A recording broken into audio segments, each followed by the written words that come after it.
किती गेले किती उडून गेला बरारा, आले किती गेले किती उडून गेला बरारा, संपला नाही आणि संपणारही नाही माझ्या शिवबाचा दरारा, माझ्या शिवबाचा दरारा. सर्वप्रथम रयतेचा राजा, आदर्श शासनकर्ता आणि मराठा साम्राज्याचे संस्थापक छत्रपती शिवाजी महाराजांना माझा मानाचा मुजरा. सन्माननीय व्यासपीठ, व्यासपीठावरील मान्यवर, वंदनीय गुरुजन वर्ग, तसेच येथे उपस्थित शिवभक्त रसिकांनो, एवढ्या मुठभर मावळे सोबत घेऊन ज्याने आभाळभर शौर्य गाजवले, एवढ्या मुठभर मावळे सोबत घेऊन ज्याने आभाळभर शौर्य गाजवले, असा राजा छत्रपती शिवाजी महाराजांचा जन्म 19 फेब्रुवारी 1630 रोजी शिवनेरी किल्ल्यावर झाला. त्यांच्या आईचे नाव जिजामाता आणि वडिलांचे नाव शहाजीराजे भोसले असे होते.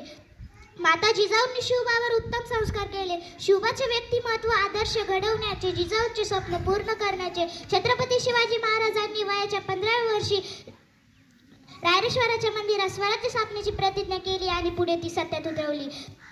तोरणा किल्ला जिंकून स्वराज्याचे तोरण बांधले, तोरणा किल्ला जिंकून स्वराज्याचे तोरण बांधले. गनिमी कावा आणि बळकटीच्या शक्तीच्या जोरावर स्वराज्य जिंकले, गनिमी कावा आणि बळकटीच्या शक्तीच्या जोरावर स्वराज्य जिंकले. मित्रांनो, छत्रपती शिवाजी महाराजांचे कार्य, विचार शब्दात मांडणे अशक्य आहे. म्हणूनच मला म्हणावेसे वाटते की शब्दही पडतील अपुरे अशी शिवरायांची कीर्ती, शब्दही पडतील अपुरे अशी शिवरायांची कीर्ती. राजा शोभून दिसे अगदी असा तो शिवछत्रपती, राजा शोभून दिसे अगदी असा तो शिवछत्रपती. धन्यवाद.